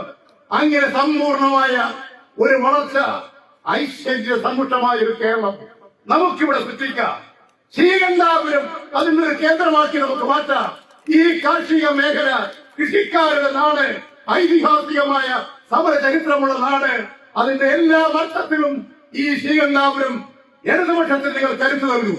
ഇവിടെ 31 പേരുടെ സ്ഥാനാർത്ഥി പട്ടിക വന്നു. ആ സ്ഥാനാർത്ഥി പട്ടിക ഏറ്റവും ശക്തരും കരുത്തരുമായി ആളുകളുണ്ട്. ഈ പട്ടിക കണ്ടപ്പോൾ തന്നെ ചിലർക്ക് ബോധക്ഷയം വന്നു, ചില ബോധം കെട്ട് കിടക്കുന്നുണ്ട്. ഇപ്പോൾ ആ പട്ടികയുള്ള പ്രമുഖരെ എങ്ങനെ ഇവിടെ നമ്മുടെ രത്നാകരനോട് മത്സരിക്കുന്നുണ്ട്. ഈ കേരളത്തിൽ സമർത്ഥനായ ഒരു ഉദ്യോഗസ്ഥനായിരുന്നു. അദ്ദേഹത്തിന്റെ സേവന കാലഘട്ടത്തിൽ പ്രശസ്തിക്കപ്പുറം പ്രശസ്തിയും നേടിയിട്ടുള്ള നിസ്വാർത്ഥ സേവകൻ, ഒരഴിമതി ആരോപണങ്ങളും ഇന്ന് വരെ ഉന്നയിക്കാൻ കഴിയാത്ത സംശുദ്ധമായ ഒരു ഭരണ സംവിധാനത്തിന്റെ സംശുദ്ധമായ കൈകൾ ഉയർത്തി പ്രവർത്തിക്കാൻ കഴിയുന്ന ഒരു ഉദ്യോഗസ്ഥനായിരുന്നു അദ്ദേഹം. സർവീസിന് റിട്ടയർ ചെയ്തു. അദ്ദേഹത്തിന്റെ അച്ഛൻ കുഞ്ഞിരാമേട്ടൻ ഈ നാട് അറിയുന്ന വലിയ കമ്മ്യൂണിസ്റ്റാണ്. ഈ നാട് ഉയർത്തിക്കൊണ്ടുവന്ന നേതാവായിരുന്നു. അദ്ദേഹത്തിന്റെ മകൻ, അദ്ദേഹത്തിന്റെ കുടുംബം, അദ്ദേഹത്തിന്റെ ഒട്ടനവധി സുഹൃത്തുക്കൾ ഈ നാട്ടിൽ എല്ലാ പാർട്ടിയിൽപ്പെട്ടവരും അദ്ദേഹവുമായി ബന്ധപ്പെട്ടിട്ടുള്ളവരാണ്. അങ്ങനെയുള്ള പ്രമുഖ വ്യക്തിത്വങ്ങൾ വന്നപ്പോൾ എങ്ങനെ എന്ന് നോക്കി പുറപ്പെട്ടവരെല്ലാം ആക്ഷേപിക്കില്ലേ? നോക്കി പുറപ്പെട്ടപ്പോൾ അവരെവിടെ ഇപ്പോൾ എന്തൊക്കെ പറയാനാണ് പുറപ്പെട്ടതെന്ന് പറഞ്ഞില്ലല്ലോ. അന്വേഷണ ഉദ്യോഗസ്ഥൻ എന്നുള്ള നിലയിൽ സേവന കാലഘട്ടത്തിൽ പ്രശസ്തമായ സേവനം നടത്തിയ ഒരു തരം സർക്കാർ ഉദ്യോഗസ്ഥൻ, സുപ്രീം കോടതിയുടെ ജഡ്ജി, അയോധ്യ കേസിലെ ജഡ്ജി ജസ്റ്റിസ് ഗോഗോ എവിടെയാണെന്ന് അറിയോ? ഗോഗോ ഇരിക്കുന്നത് ഇപ്പോൾ BJPയുടെ രാജ്യസഭാംഗമായിട്ടാണ്. അയോധ്യയിലെ പ്രത്യേക വിധി പറഞ്ഞ ജസ്റ്റിസ് ഗോഗോ എവിടെ? 5 അംഗ ബെഞ്ചിലെ മറ്റൊരു ജഡ്ജി ഇരിക്കുന്നത് ഗവർണറായിട്ടാണ്. സെൻകുമാർ കോൺഗ്രസിന് അറിയോ? സെൻകുമാർ ഗവർണർ, അദ്ദേഹം കലക്ടറായിരുന്നു. ആ സെൻകുമാർ ഇപ്പോൾ എവിടെയാണ്? എത്ര ഉദ്യോഗസ്ഥന്മാർ കോൺഗ്രസിന്റെ പിന്നാലെയുണ്ട്? അവർക്കൊക്കെ ആകാം ഇടതുപക്ഷത്തോടൊപ്പം വരുന്നത് അവർക്ക് സഹിക്കുന്നില്ല. കാരണം ഇടതുപക്ഷം പ്രശസ്തമാണ്, സംശുദ്ധമാണ്. നാടിന്റെ മുമ്പിൽ 2 കൈകളും ഉയർത്തി അങ്ങനെ ഉയർത്തി പിടിക്കാൻ കഴിയുന്ന ഒരു പ്രസ്ഥാനമാണ് ഇടതുപക്ഷ പ്രസ്ഥാനം. ആ പ്രസ്ഥാനത്തിലേക്ക് അധ്യാപകരും NGOമാരും പോലീസുകാരും IASകാരും കലക്ടർമാരും തഹസിൽദാർമാരും ഒക്കെ ഇനിയും ഒരുപാട് ആളുകൾ സർവീസിൽ നിന്ന് റിട്ടയർ ചെയ്താൽ അവരുടെയൊക്കെ സേവനം ഈ നാട് ഉപയോഗിക്കലാണ് ഞങ്ങളുടെ ലക്ഷ്യം. അവർ ഈ നാടിന്റെ ഭാഗമാണ്. ആ ഉദ്യോഗസ്ഥന്മാരുടെ സേവനം അവരുടെ സേവന കാലഘട്ടത്തിൽ നാടിനർപ്പിച്ചു. ശിക്ഷകാലം സാമൂഹ്യ സേവന പ്രവർത്തനങ്ങളിലൂടെ നാടിനർപ്പിക്കുക, അതാണ് ഞങ്ങളുടെ ലക്ഷ്യം. അതാണ് ഈ സ്ഥാനാർത്ഥി പട്ടികയിൽ ഒട്ടനവധി പേരുകൾ രത്നാകരനുമൊക്കെ അതിന്റെ ഭാഗമായി തിളങ്ങി നിൽക്കുന്നു. നിങ്ങൾക്ക് ഭയപ്പാടുണ്ടാകും. ആ ഭയപ്പാട് നിങ്ങളുടെ അവസാനത്തെ ഭയപ്പാടായി തീരട്ടെ എന്ന് മാത്രം ചൂണ്ടിക്കാണിച്ചുകൊണ്ട് ഈ ഇടതുപക്ഷ ജനാധിപത്യ മുന്നണിയെ വമ്പിച്ച ഭൂരിപക്ഷത്തോടുകൂടി വിജയിപ്പിക്കണമെന്ന് എല്ലാ സ്നേഹജനങ്ങളോടും എല്ലാ പാർട്ടിയിൽപ്പെട്ടവരോടും ഒരു പാർട്ടിയിൽപ്പെടാത്തവരോടും ഞാൻ സൗകര്യം അഭ്യർത്ഥിക്കുന്നു. ഇടതുപക്ഷം ജയിച്ചാലേ നാട് വളരൂ, നാട് ശക്തിപ്പെടൂ, സന്തുഷ്ടമായ ഒരു നാടുണ്ടാകൂ. അതിലെല്ലാവരുടെയും സഹായികൾക്ക് വേണ്ടി അഭ്യർത്ഥിച്ചുകൊണ്ട് ഞാൻ എന്റെ വാക്കുകൾ സംഹരിക്കുന്നു. നിങ്ങൾക്ക് അഭിവാദനം.